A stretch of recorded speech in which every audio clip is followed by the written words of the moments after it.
తాకట్లో ఉన్న బంగారాన్ని విడిపించి ఆ రోజున మార్కెట్ ధర కట్టి మిగిలిన డబ్బును మీకు అందిస్తుంది కొమ్మూరి గోల్డ్.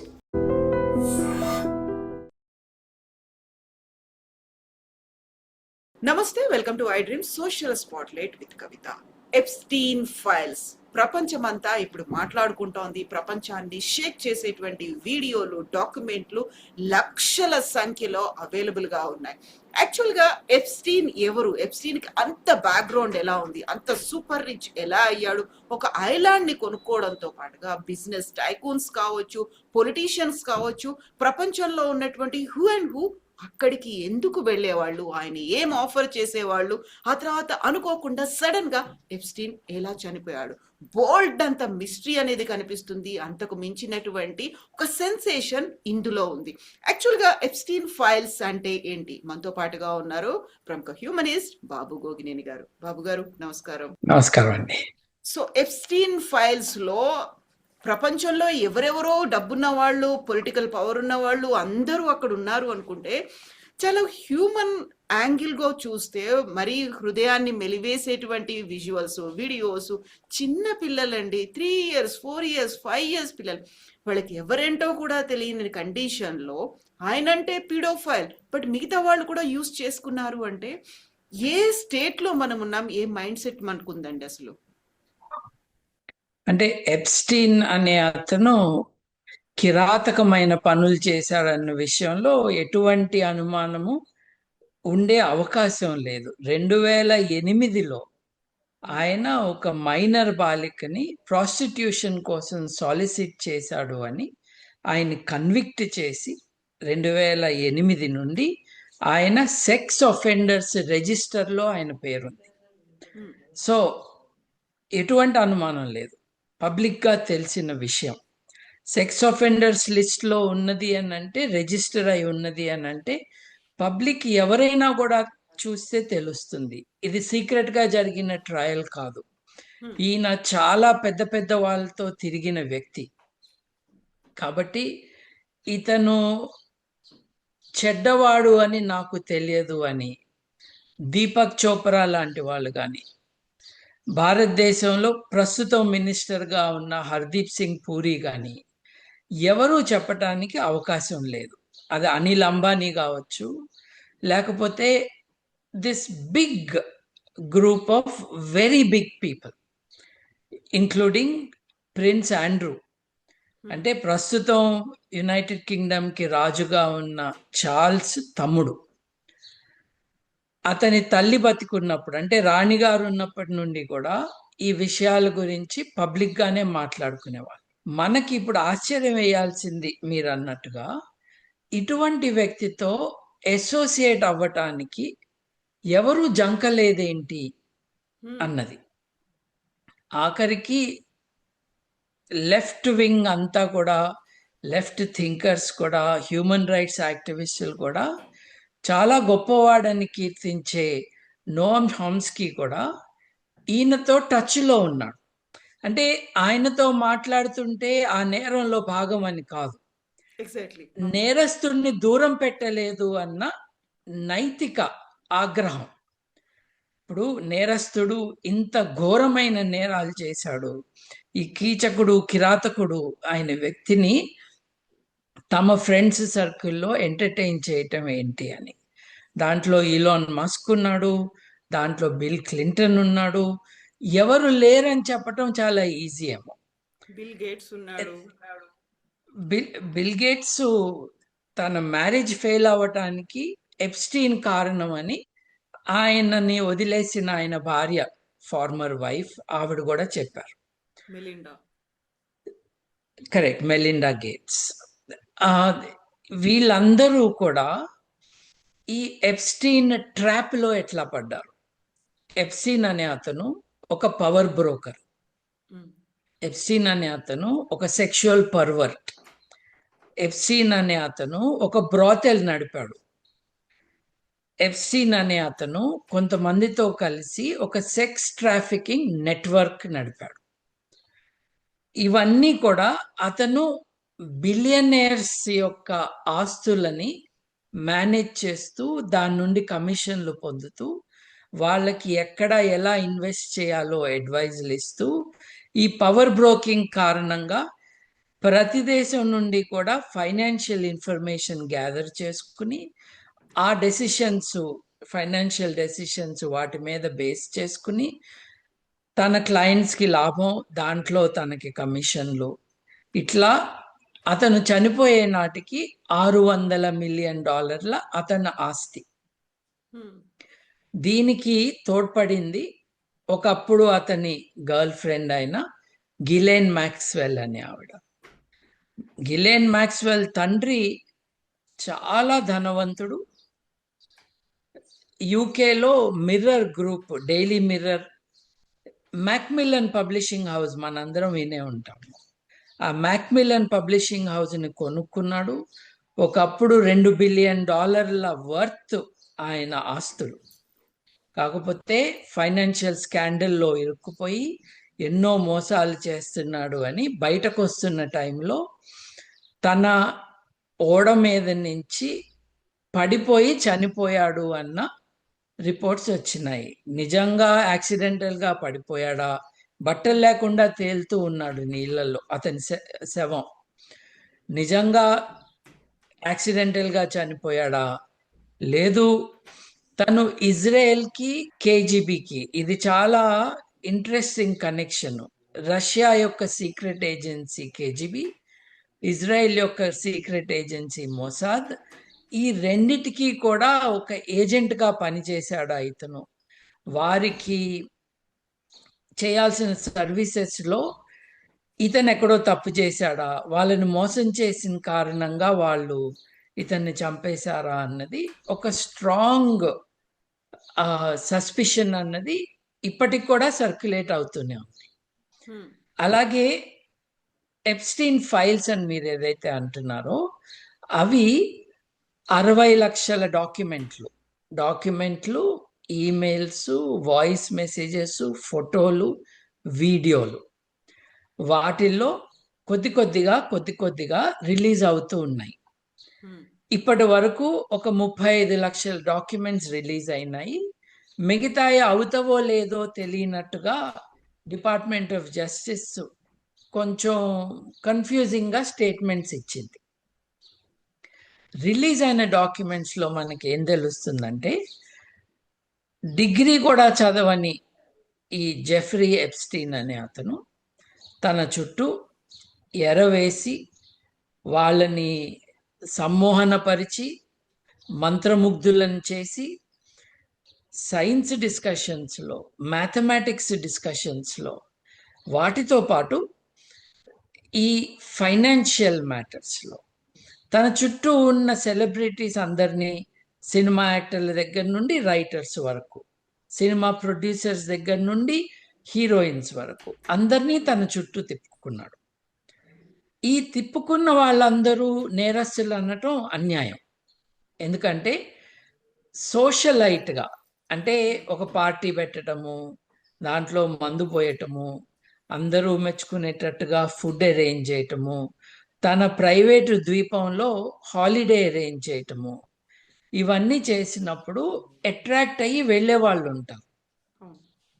ముఖ్యంగా ఆయన పైన, ఆయనతో ఉన్న వారి పైన అనుమానము, కోపము ఎక్కడొస్తుందంటే ఆ అమెరికన్ వర్జిన్ ఐలాండ్స్. ఇంట్రెస్టింగ్గా ఎర్లీ 1900s అంటే ఒక 100 సంవత్సరాలకు పూర్వం డెన్మార్క్ నుండి అమెరికా కొనుక్కున్న ద్వీపాలు అవి. ఈరోజు నాకు గ్రీన్లాండ్ అమ్మమని డెన్మార్క్ని డిమాండ్ చేస్తున్నది కదా అమెరికా. సరిగ్గా 100 సంవత్సరాలు ప్లస్ సమ్ ఇయర్స్ ముందు డెన్మార్క్ నుండి అమెరికా ఏ ఐలాండ్స్ని అయితే కొన్నదో వాటిని ఇవాళ అమెరికన్ వర్జిన్ ఐలాండ్స్ అంటారు. వాటిల్లో ఒక ద్వీపాన్ని కొనుక్కున్నాడు ఇతను. కొనుక్కున్న తర్వాత అతను సెక్స్ ఒఫెండర్గా, అతని పేరు సెక్స్ ఒఫెండర్స్ రిజిస్ట్రీలోకి వచ్చిన తర్వాత అతనికి పక్కన ఉన్న ద్వీపాన్ని ఆ ఓనర్ అమ్మటానికి ఒప్పుకోకపోతే దుబాయ్లో ఎవరి ద్వారానో కొనిపించాడు. ఈ 2 ఐలాండ్స్ విలువనే ఒక $86 మిలియన్ ఉంటుంది. దాంట్లో ఒక సోఫిస్టికేటెడ్ బ్రాథల్ నడిపాడు. ఈ ఐలాండ్కి ఎవరు వెళ్ళారు? ఈలాన్ మస్క్ వెళ్ళాడా, లేదు కేవలం వెళ్ళటానికి ఉత్సాహం చూపించాడా? అతన్ని వేరే ఐలాండ్స్ ఓన్ చేసే వర్జిన్ ఎయిర్లైన్స్ ఏదైతే ఉందో, వర్జిన్ గ్రూప్ ఏదైతే ఉందో, వర్జిన్ మీడియా, రిచర్డ్ బ్రాన్సన్, యూకేలో ఒక గొప్ప ఆంటర్ప్రినర్గా ఆయన్ని కీర్తిస్తారు. తన ఐలాండ్కి ఎప్స్టీన్ని రమ్మంటూ వస్తూ వస్తూ నీ జనాన్ని కూడా తీసుకురా అన్నాడు. ఈలాన్ మస్క్ కూడా అటువంటి భాషనే వాడాడు. మీరందరూ అక్కడ ఉంటారా, ఆడవాళ్ళందరూ ఉంటారా, మీ బిగ్ బ్లాస్ట్ అని రకరకాల భాషల్లో ఓపెన్గా ఎక్స్ప్లిసిట్గా రాయకపోయినా అక్కడ ఆడవాళ్ళు ఉంటారా అన్న ఐడియా మట్టుకు ఎక్స్ప్రెస్ చేశారు క్వశ్చన్గా. వీళ్ళందరూ ఎందుకు వెళ్ళారు అన్నది మనం ఊహించవచ్చు, కానీ రుజువులు లేకుండా వీరెవరి ప్రతిష్టకి మనం భంగం కలిగించకూడదు. కానీ ఒక నోన్ సెక్స్ అఫెండర్ చుట్టూ వీళ్ళందరూ తిరిగారన్నది మాత్రం అన్యాయం. కాబట్టి వీళ్ళందరి పట్ల మనకు అనుమానాలు వస్తాయి.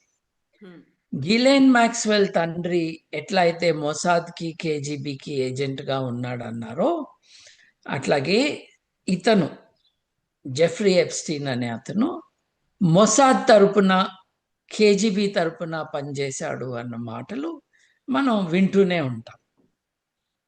ఆ ప్రాసెస్లో భారతీయ దౌత్యవేత్తల్ని కూడా అతను బుట్టలో వేసుకున్నాడని, కొంతమంది బాలీవుడ్ స్టార్స్, ఐశ్వర్యరాయ్ లాంటి వాళ్ళని కూడా కలిశాడు అని. కలవటము నేరం చేయటం ఒకటి కాదండి. ఒక పార్టీ ఏర్పాటు చేస్తున్నాను రండి అంటే వెళ్ళిన వాళ్ళు చాలా మంది ఉన్నారు. నిజానికి మీరా నాయర్, సలాం బాంబే డైరెక్టర్, ఆవిడ కూడా తన సినిమా రిలీజ్ తర్వాత ఆఫ్టర్ పార్టీ ఉంటే ఆయన ఆర్గనైజ్ చేస్తే వెళ్ళింది ఆ సినిమాకి ఫండ్ రైజింగ్ కోసం. ఇతని మెథడ్ ఏంటంటే, మేధావులు, కాస్త తెలివి తక్కువ మేధావులు, లేదు ఆర్టిస్టులు, సినిమా వాళ్ళు, పబ్లిక్ పర్సనాలిటీస్, రాజకీయ నాయకులు, వీళ్ళందరినీ తన చుట్టూ తిప్పుకోవటానికి పార్టీలు అన్ని సెక్స్ పార్టీలు అనటానికి వీల్లేదు, పార్టీలు ఆర్గనైజ్ చేసి వాళ్ళని అందరినీ అబ్బురపడేటట్టుగా చేసి, తన పవర్ బ్రోకరింగ్ కారణంగా నేను ఫలానా ప్రధానమంత్రిని, ఫలానా ప్రెసిడెంట్ని నేను ఫోన్ చేసి కాంటాక్ట్ చేయగలను, కావాలంటే మీకు యువరాజ్ అనకూడదు, డ్యూక్, ఈ చార్ల్స్ యొక్క తమ్ముణ్ణి కల్పించగలను, రాయల్టీతో లింక్స్ ఏర్పాటు చేయగలను అని చెప్పి అందరినీ మభ్యపెట్టడం ఒకటి చేశాడు. కొన్ని పనులు చేయగలిగాడు కూడా. బిల్ గేట్స్ని రప్పించి మనము గ్లోబల్ ఈ సైన్స్ ఛాలెంజెస్లో ఉపద్రవాలు ఎట్లా అయితే పాండమిక్లు వస్తే ఏం చేయాలి అన్నది బిల్ గేట్స్ యొక్క ఫౌండేషన్ ఆబ్జెక్టివ్ కూడా ఫర్ ఎ లాంగ్ టైం. మానవాళి ప్రిపేర్ అయి ఉండాలి. వైరల్ అటాక్స్ వస్తే పాండమిక్స్ నుంచి మానవాళిని ఎలా రక్షించాలి. 500 ఏళ్ల క్రితం యూరప్లో సగం జనాభా మాయమైపోయింది ఇటువంటి మహమ్మారుల కారణంగా. యూరప్లో ప్రతి కొన్ని వందల సంవత్సరాలకి ఓ పెద్ద మహమ్మారి రావటం, స్పానిష్ ఫ్లూ అన్నది ఒక 100 సంవత్సరాలకి పూర్వం రావటం, యూరప్ పాపులేషన్ అట్లా తుడిచిపెట్టుకుపోవటం, 10%, 20% మంది చనిపోవటం, ఇవన్నీ జరుగుతూ ఉన్నాయి. ఎయిడ్స్ కూడా అటువంటిదే. మనం రెడీగా ఉండాలి అని బిల్ గేట్స్ ఫౌండేషన్ ఎప్పటి నుంచో చెప్తూ ఉంది. ఆ ఫౌండేషన్తో నేను వర్క్ చేస్తాను. జేపీ మార్గన్ వంటి పెద్ద, జేపీ మార్గన్ అంటే భారతదేశపు ఇది జీడిపి ఎంత ఉందో దానికి 3 రెట్లు జేపీ మార్గన్ దగ్గర డిపాజిట్స్ ఉంటాయి. తను డీల్ చేస్తున్న క్యాష్ ఆ లెవెల్లో ఉంటుంది. జేపీ మార్గన్ నుంచి డబ్బులు తీసుకొస్తాను, మనం హెల్త్ కోసం ఒక యాక్టివిటీ, ఒక ఫౌండేషన్ సెటప్ చేయాలి అని బిల్ గేట్స్ని రప్పించాడు. 2009లోనే జైలు నుంచి బయటకు వచ్చిన వాడిని 2014 దాకా ఇట్లాంటి వాళ్ళు ఎంటర్టైన్ చేసి, ఇతను ఊరికే పేర్లు చెప్తున్నాడు కానీ విషయం ఏమీ లేదు, ఫలానా బ్యాంక్ అంటాడు, ఫలానా వాళ్ళు అంటాడు, కానీ ఇతను సాధిస్తున్నది ఏమీ లేదు అని రియలైజ్ అయ్యి దూరం పెట్టారు కొంతమంది. అట్లాంటి వాళ్ళలో బిల్ గేట్స్ కూడా ఒకడు. సో ఓవరాల్గా చూసుకుంటే ఒక దుర్మార్గుడు, నీచుడు, సెక్షువల్ పర్వర్ట్ ఒక ఆస్పెక్ట్. పవర్ బ్రోకరు, వివిధ దేశాలకి సీక్రెట్ ఏజెంట్గా వారి ఇంట్రెస్ట్ని ప్రమోట్ చేయటానికి డబ్బులు తీసుకుని పనిచేసే ఒక గూఢచారి టైప్ మనిషి, లేదు ఒక లాబీయిస్ట్. 3, ఒక బ్రాతల్ సెక్స్ ట్రాఫికింగ్ యాక్టివిటీని చేస్తున్న ఒక వ్యక్తి. 4, చాలా ధనవంతుల డబ్బు తను మేనేజ్ చేస్తూ వాళ్ళని తను గుప్పెట్లో పెట్టుకోవటం, ఆ యాక్టివిటీ ద్వారా తను బాగా సంపాదించడం. ఇలా చేస్తున్న క్రమంలోనే మనం అనిల్ అంబానీ పేరు కొన్ని వందల సార్లు వచ్చిందంట ఆ ఎప్స్టీన్ ఫైల్స్లో. ఇప్పుడు నేను చెప్పిన ఈ 35 లక్షల డాక్యుమెంట్స్లో కొన్ని వందల సార్లు, చాలా మంది పెద్దవాళ్ళ పేర్లు చాలా సార్లు వచ్చినాయి. బట్ ఇట్ మీన్స్ నథింగ్ అండి. ఒక చెడ్డవాడు నేమ్ డ్రాపింగ్లో రకరకాల పేర్లు వాడాడు కూడా. అంత మాత్రాన వీళ్ళు కంప్లీట్లీ ఇన్నోసెంట్ కాదు. ఇన్నోసెంట్ ఆఫ్ సెక్షువల్ క్రైమ్స్ అయి ఉండొచ్చు, కానీ ఇతను ఈ పవర్ బ్రోకింగ్లో భాగంగా ఫలానా ప్రధానమంత్రిని, ఫలానా ప్రెసిడెంట్ని నేను ఇన్ఫ్లుయెన్స్ చేశాను కాబట్టి ఇజ్రాయెల్కి మంచి జరుగుతుంది, చూస్తూ ఉండండి అని ఈ బోస్టింగ్ చేయటం, అతను చెప్పినవి చాలా జరగటం అన్నది మనం చూస్తున్నాం. ఎగ్జాక్ట్లీ అండి. పీడోఫైల్స్ మామూలుగా చిన్నపిల్లలు అంటే మైనారిటీయో లేకుంటే టీనేజర్లో అనుకుంటాము. అలా కాకుండా దాన్ని కొనుక్కున్నటువంటి ఐలాండ్కే పీడోఫైల్ ఐలాండ్ అనేటువంటి ఒక పేరు కూడా పడిపోవడం అంటే అక్కడ ఎలాంటి దుర్మార్గాలు జరిగాయి అనేది. సో అంత వాటికి అలవాటు పడిపోయారా, అడిక్ట్ అయిపోయారా?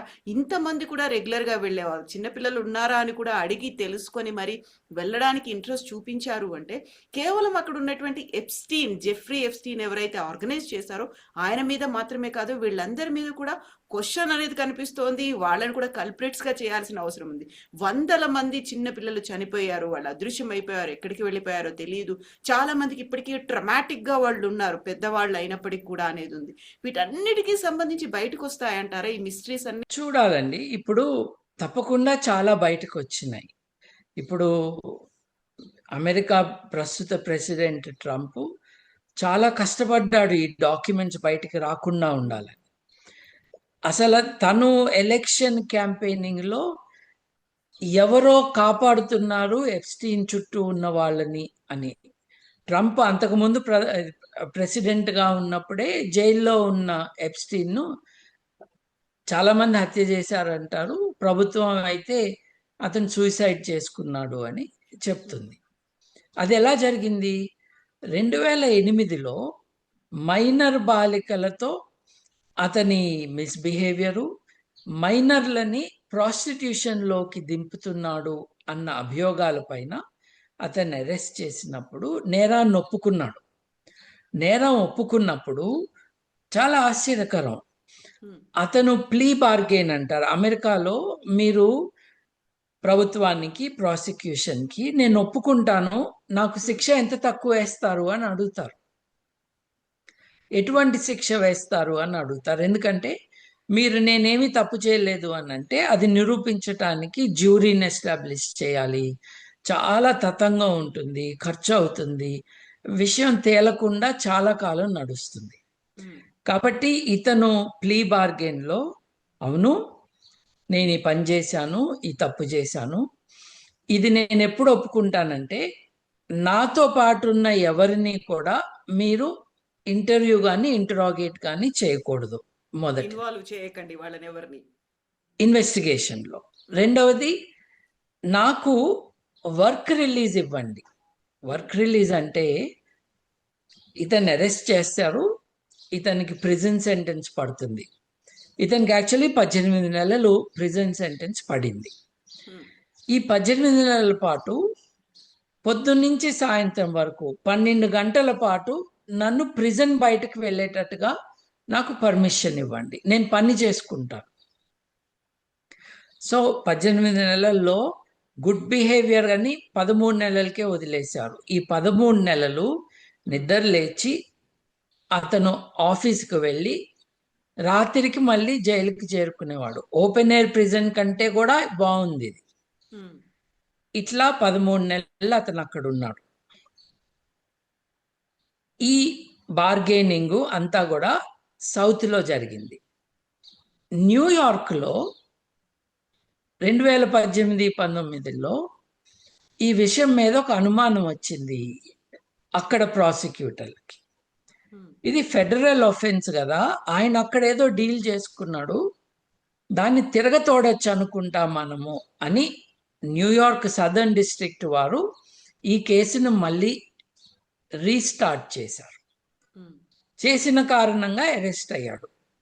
అరెస్ట్ అయ్యి లోపల ఉన్నాడు. ఇది వర్క్ రిలీజ్ కాదు, అరెస్ట్ అయ్యి లోపలే ఉన్నాడు. అలా లోపల ఉన్న వాడిని అతని సైకలాజికల్ ప్రొఫైలింగ్ చేయాలి అని, నువ్వు ఎవరివి, నీ భావాలేంటి, నీ మైండ్లో సూసైడ్ ఏమైనా ఉందా అని ప్రశ్నలు వేస్తే, నేను జూయిష్ పర్సన్, యూదుడిని, మా మతంలో ఆత్మహత్య అన్నది, బలవన్మరణం అన్నది ఉండదు, అది ప్రొహిబిటెడ్, కాబట్టి నేను అటువంటిది ఏం చేసుకోను అన్న కొద్ది కాలానికి అతని శవం కనిపించింది, ఉరేసుకుని చనిపోయాడు అని అన్నారు. అతని తమ్ముడితో సహా ఎలా సాధ్యమో ఆ వీడియో ఫుటేజ్ చూపియండి అని అన్నారు. వీడియో ఫుటేజ్ ఎంతవరకు చూపించగలరు? అతను ఏ సెల్లో అయితే ఉన్నాడో ఆ సెల్లోకి ఎవరైనా వచ్చారా, సెల్ బయటకు ఎవరైనా వెళ్ళారా. ఇతని శవం కనిపించిన ఉదయం అప్పటికి 12 గంటల ముందు ఏం జరిగిందని వీడియో చూస్తూ ఉంటే, అర్ధరాత్రికి ముందు ఒక 2 నిమిషాలు 3 నిమిషాలు ఫుటేజ్ లేదు. ఫుటేజ్ ఎందుకు లేదు అని అంటే, ప్రిజన్లో ప్రతిరోజు అర్ధరాత్రి ఒక కెమెరా ఆఫ్ అయ్యి ఇంకో కెమెరా ఆన్ అవుతుంది. కాబట్టి ఒక 3 నిమిషాలు 4 నిమిషాలు వాట్ ఎవర్ దట్ ఈస్ అక్కడ బ్లాంక్గా ఉంది అని ప్రిజన్ అథారిటీస్ చెప్పారు. అలా అయితే అంతకు ముందు రోజు కానీ తర్వాత రోజు కానీ అట్లా అయిందా అని అడిగితే సమాధానం లేదు. సో అనుమానాస్పద పరిస్థితుల్లోనే ఇతను చనిపోయాడు అన్నది మోస్ట్ పీపుల్స్ కన్క్లూషన్. అప్పుడు అధ్యక్షుడు ఎవరు? ఈయన. ఈ విషయాలు బయటికి రాకుండా చేశారు. ఈ విషయాలు బయటకు వస్తే ఎవరెవరి పేర్లు బయటకు వస్తాయో తెలియదు కాబట్టి భయపడి ఇన్ఫ్లుయెన్స్ ఉన్నవారు ఇతన్ని లేపేయించారు ప్రిజన్లో అన్నది ఒక conclusion, but not founded by evidence. It's a suspicion. ఈ సర్కమ్స్టాన్సెస్లో అలా అయి ఉండొచ్చు అని అనుకోవటం. ఈ ప్రాసెస్లో డాక్యుమెంట్స్ ఏవి కూడా బయటికి రాకూడదు అని కోర్టు చెప్పింది. ఎందుకు? ఈ డాక్యుమెంట్స్లో విక్టిమ్స్ పేర్లు ఉన్నాయి. ఇప్పుడు మన దేశంలో నిర్భయ అంటాం, నిజంగా అమ్మాయి పేరు నిర్భయ కాదు, కానీ విక్టిమ్ యొక్క పేరు చెప్పకూడదు. అట్లీస్ట్ బతికి ఉన్న విక్టిమ్ పేరు చెప్పకూడదు. ఆ విక్టిమ్ యొక్క సమ్మతి కానీ ఆ విక్టిమ్ ఆన్ దేర్ ఓన్ వచ్చి చెప్పటం వేరు. ఈ లా ఎన్ఫోర్స్మెంట్ కానీ జర్నలిస్టులు కానీ ఎవరు పేర్లు చెప్పకూడదు. సో ఈ డాక్యుమెంట్స్లో విక్టిమ్స్ పేర్లు ఉన్నాయి, చెప్పొద్దు అని కోర్టు చెప్పింది. ఇది జరుగుతున్న క్రమంలో గ్విఫ్రే, GUIFFRE అనే ఒక ఆవిడ, ఆస్ట్రేలియన్ లేడీ, పాపము చిన్నపిల్లగా ట్రంప్ యొక్క మారాలాగో రిసార్ట్లో పనిచేస్తున్న అమ్మాయిని ట్రంప్ మిత్రుడైన, అప్పటి ట్రంప్ మిత్రుడైన జెఫ్రీ ఎప్స్టైన్ నా దగ్గర పనిచేయటానికి తీసుకెళ్తాను అని ఆవిడని తన పనిలో పెట్టుకున్నాడు. తను బ్రిటన్ రాణిగారి కొడుకు ఆండ్రూని ఈవిడకి పరిచయం చేశాడు. ఈ అమ్మాయితో అతను ఆండ్రూకి ఫోటోలు ఉన్నాయి. అవును. ఈ అమ్మాయి కొద్ది కాలం అయినాక తన కథ బయట పెట్టింది. తన గోడు వెళ్ళబుచ్చుకుంది. చిన్నప్పుడు తనని ట్రంప్ దగ్గర ఉద్యోగం చేస్తూ ఉన్నప్పుడు తనని తీసుకువెళ్ళి తన దగ్గర పెట్టుకున్నాడు. గిలెయిన్ మ్యాక్స్వెల్ తన అప్పటి గర్ల్ ఫ్రెండ్, జెఫ్రీ ఎప్స్టీను తనని చెరిచారని, తనని లైంగికంగా వేధించారని, ఇతరులకు అప్పజెప్పారని, లైంగికంగా వాడుకోవటానికి. ఆ క్రమంలోనే తనకి ఇంకా మైనారిటీ తీరలేదు. సెక్షువల్ యాక్టివిటీకి, సెక్షువల్ కన్సెంట్కి రావాల్సిన ఏజ్ కంటే ముందే తనని ప్రిన్స్ ఆండ్రూకి అప్పజెప్పారని, ప్రిన్స్ ఆండ్రూ తనని చెరిచాడని, ఈ విషయాలన్నీ ఆవిడ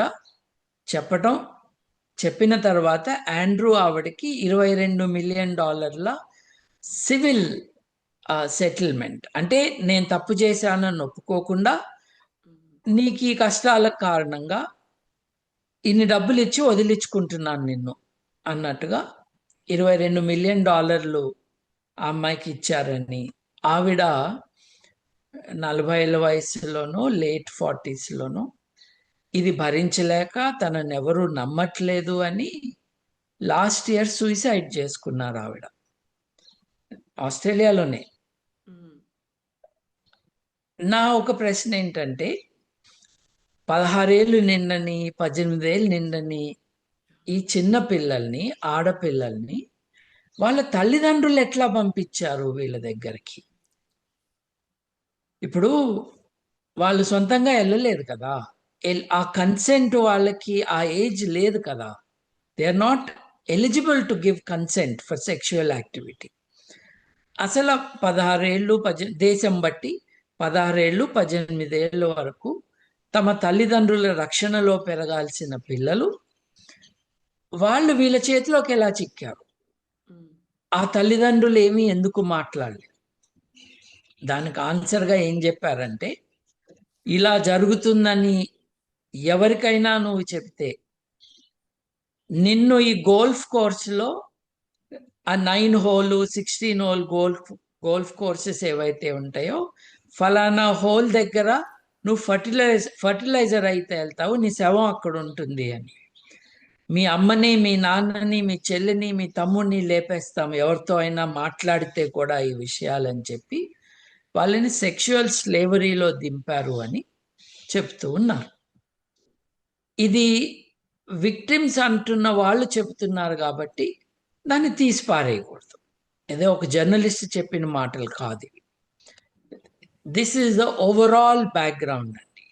ఈ సెక్షువల్ పర్వర్షను, ఈ ఎక్స్ట్రీమ్ క్రిమినాలిటీ కారణంగా చిన్నారులు, చిన్న బిడ్డలు వారందరూ వీరి పర్వర్షన్కి, వీళ్ళ సెక్షువల్ హంగర్కి చిక్కారు, మోసపోయారు, విక్టిమ్స్ అయ్యారు, కొంతమంది హతులైపోయారు. ఇది మనకి ఇప్పటి వరకు తెలిసిన విషయాలు. సో ఇప్పటికైతే దీన్ని ఫర్దర్ ఇన్వెస్టిగేషన్ అన్నది ఏ డైరెక్షన్లో జరుగుతుంది అన్నది క్లారిటీ లేదు. ఎందుకు లేదు అనంటే, డిపార్ట్మెంట్ ఆఫ్ జస్టిస్ కన్ఫ్యూజింగ్గా ఇంకా ఉన్నాయి, మేము రిలీజ్ చేయబోవట్లేదు అని 2 మెసేజెస్ ఇచ్చాం. మేము ప్రతి డాక్యుమెంటరీని ఎడిట్ చేయాలి, ఎడిట్ చేసి విక్టిమ్స్ పేర్లు కనపడకుండా చేయాలి అని దానికి బ్లాక్ మార్క్ పెట్టడం అన్నది చేస్తున్నారు.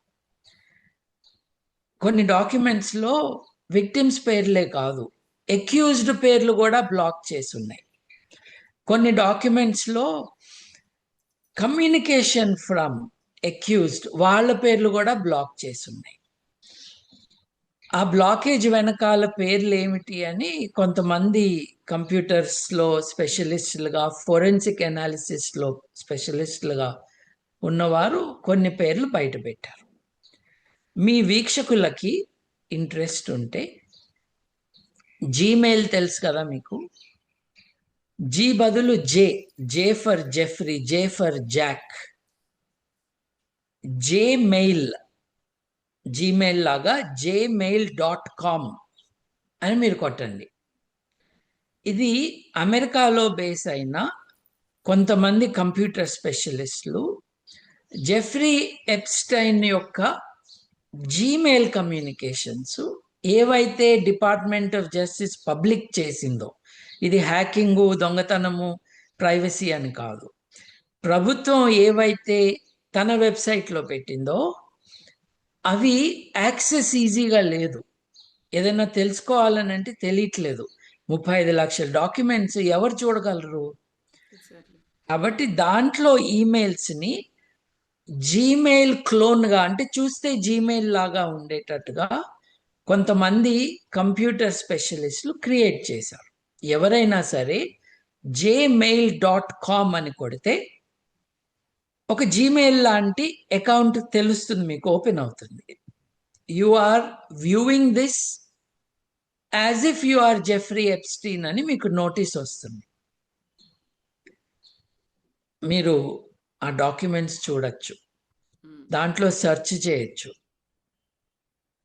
మీరు అనుమానపడుతున్న దేశాల యొక్క అధిపతులు, రాజులు, రాష్ట్రపతులు, ప్రధానమంత్రులు, మినిస్టర్లు, అంబాసిడర్లు, వాళ్ళ పేర్లు కొట్టి సెర్చ్ కొడితే ఎన్నిసార్లు వాటిల్లో వచ్చినాయో మీకు కనిపిస్తాయి. ఎన్నిసార్లు వచ్చినాయనంటే అన్నిసార్లు వాళ్ళ పేర్లు వీళ్ళు చెప్పారని, వాళ్ళు నేరాలు చేశారంటానికి ఇది రుజువు కాదు. కాకపోతే అబ్బే నాకు అంత కనెక్షన్ ఏమీ లేదు అని కొంతమంది చెప్పారు. ఆయన నన్ను ఐలాండ్కి సెయింట్ జేమ్స్ ఐలాండ్, అది సెయింట్ జేమ్స్ ఐలాండ్కి రమ్మంటే నేను రాను అని చెప్పాను అని కొంతమంది బుకాయించారు. మొన్న ఈ 30 లక్షల, అంటే మొత్తం 35 లక్షలు ఇప్పటి వరకు డాక్యుమెంట్స్, 30 లక్షల డాక్యుమెంట్స్ మొన్న రిలీజ్ అయితే అంతకు ముందు కాదు అన్న వాళ్ళు అబద్ధం చెప్పారని ఇప్పుడు తెలుస్తుంది. నన్ను చాలాసార్లు రమ్మన్నాడు, నేనే వెళ్ళలేదు అని మస్క్ అన్నాడు. నాకు ఇంట్రెస్ట్ లేదని చెప్పాను అని మస్క్ అన్నాడు. ఇప్పుడు చూస్తున్న ఏమిటి అని అంటే, నేను ఎప్పుడు రావచ్చు అని అడిగాడు.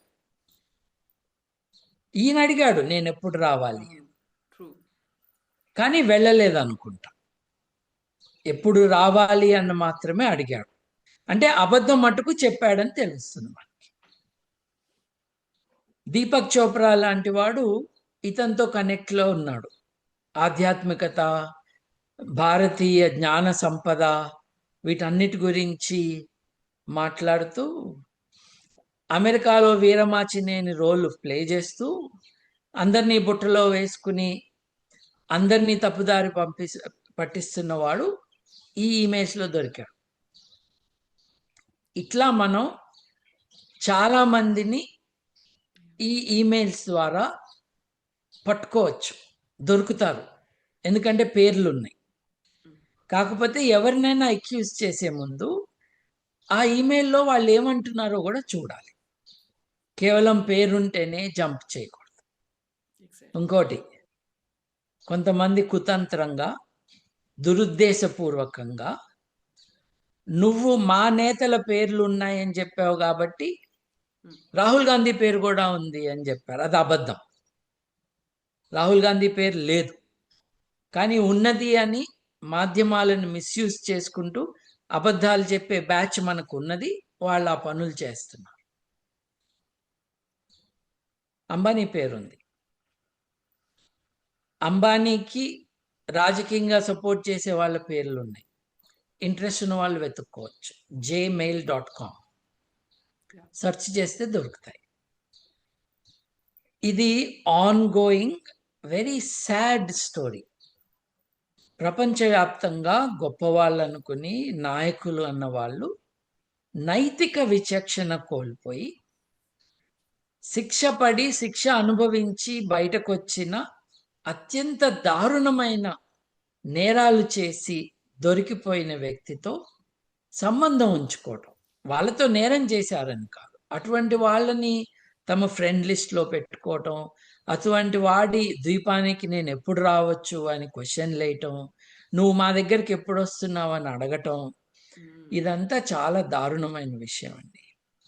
మనం ఇది ఇంత ఓపెన్‌గా బయటకి రాకముందు ఇటలీ ప్రధానమంత్రి బెర్లుస్కోనీ గురించి విన్నాం.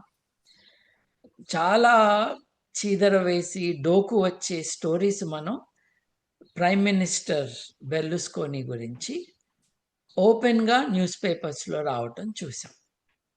ఆయన తన ఇంట్లో, ఏది రోమ్‌లో తన ఇంట్లో, తను కూడా సార్డినియా అనే ఒక ద్వీపం ఆయనది కాదు. సార్డినియా ద్వీపంలో తనకొక కోట లాంటి ఒక పెద్ద ఎస్టాబ్లిష్మెంట్ ఉంది. దానికి మొరొకో నుండో ఇంకో దేశం నుండో అండర్ ఏజ్ పిల్లలు వచ్చారు, వాళ్ళతో సెక్షువల్ కాంటాక్ట్ ఈయన పెట్టుకున్నాడు అని కేసు పెట్టి ఆయనకి 7 సంవత్సరాల జైలు శిక్ష విధించారు. yeah. ఈ పీటర్ మాండెల్సన్ అనే ఆయన టోనీ బ్లేర్ క్యాబినెట్లో మినిస్టర్, బ్రిటన్. లేబర్ పార్టీ తరపున 2 సార్లు మినిస్టర్గా ఉన్నాడు. మొన్నటి వరకు యూకే తరపున యునైటెడ్ స్టేట్స్కి అంబాసిడర్గా, రాయబారిగా పంపబడ్డాడు. అంటే ఒక యునైటెడ్ కింగ్డమ్ యూకే నుండి వచ్చిన ఎనీ పబ్లిక్ ఆఫీషియల్కి లభించే చాలా గొప్ప గౌరవం యూకేకి రాయబారిగా అమెరికాకి పంపబడటం. అతను ఎప్స్టీన్ ఫైల్స్లో దొరకటం, ఎప్స్టీన్ని జైలు నుండి బయటకు పంపిస్తున్న రోజు, ఈ రోజుతో నీకు లిబర్టీ, ఇది లిబరేషన్ డే అని మెసేజ్ పెట్టడం. అంటే నువ్వు చేసిన కిరాతకానికి నువ్వు శిక్ష అనుభవించావు, బయటకు వచ్చాక బుద్ధిగా ఉండు కాదు. దీనితో you are free, liberation day. యూరప్కి లిబరేషన్ డే అన్న పదం చాలా ఇంపార్టెంట్ పదం. ఎందుకంటే హిట్లర్ నుండి యూరప్ని విడిపించింది అమెరికా, దాన్ని లిబరేషన్ డే అంటారు. ఈరోజు నీకు లిబరేషన్ డే అన్నాడు. తర్వాత 2009 నుండి అతను చచ్చిపోయే వరకు దాదాపు 10 ఏళ్ల పాటు ఈ ప్రిన్స్ ఆండ్రూ కానీ, మాండెల్సన్ లాంటి వాళ్ళు కానీ, క్లింటన్ లాంటి వాళ్ళు కానీ, బిల్ గేట్స్ లాంటి వాళ్ళు కానీ, మస్క్ లాంటి వాళ్ళు కానీ, ఈ హర్దీప్ పూరి కానీ, వీళ్ళందరూ కూడా యాక్టివ్గా కనెక్షన్స్ మెయింటైన్ చేశారు అనిల్ అంబానీతో సహా. ఇప్పుడు ఎవరో మీ పేరు చెప్పటం కాదు, వీళ్ళే మెయిల్స్ పంపించి కరెస్పాండెన్స్లో ఉన్నారు, లేదు వీళ్ళ ఏజెంట్స్ వీళ్ళ తరపున కరెస్పాండెన్స్లో ఉన్నారు. ఇది చాలా విచారకరమైన విషయం. వాళ్ళు వాళ్ళ ఆనర్ని, వాళ్ళ ప్రతిష్టని వాళ్ళే కాపాడుకోవాలి, బయటకు వచ్చి చెప్పాలి. దీంట్లో చాలా ఇంట్రీగింగ్ మ్యాటర్ ఏంటంటే, ప్రెసిడెంట్ క్లింటన్ ఆయన ఐలాండ్కి వెళ్ళాడని, చాలాసార్లు వెళ్ళాడని, అక్కడి నుండి కొన్ని ఫోటోలు పంపించారు. ఈరోజు ఏ ఫోటో నిజమో ఏది అబద్ధమో తెలియనట్టుగా ఏఐ ద్వారా చాలా మంది పైన వికృతంగా, దురుద్దేశపూర్వకంగా కొన్ని డాక్యుమెంట్స్ సృష్టిస్తున్నారు. అట్లా సృష్టించారు అని కొంతమంది చెప్తున్నారు. ఈ విషయం ఏంటో చెప్పడానికి కాంగ్రెషనల్ హియరింగ్, అంటే పార్లమెంటు మనకి ఎలాగో భారతదేశానికి, అమెరికాకి కాంగ్రెస్ యొక్క హియరింగ్కి రమ్మని ఆయనకి, ఆయన భార్యకి నోటీస్ పంపిస్తే, మేము రాము, ఇది మమ్మల్ని అనవసరంగా ఇరికించటానికి, ఒక తమాషాలో మమ్మల్ని భాగం చేయటానికి మీరు పిలుస్తున్నారు అని వీళ్ళు ఇనీషియల్గా అన్నారు. అన్న తర్వాత కాంగ్రెస్ రమ్మంటే రాకపోతే మీకు వారెంట్ జారీ అవుతుంది. ఇప్పుడు మన దేశంలో లాగానే స్పీకర్కి జడ్జి గారి పవర్లు ఉంటాయి కదా మన దేశంలో, అట్లాగే జ్యుడిషియల్ పవర్స్, ఈ కాంగ్రెషనల్ హియరింగ్స్ కూడా ఉంటాయి. వారెంట్ ఇష్యూ చేసి వాళ్ళని అరెస్ట్ చేసి తప్పించవచ్చు.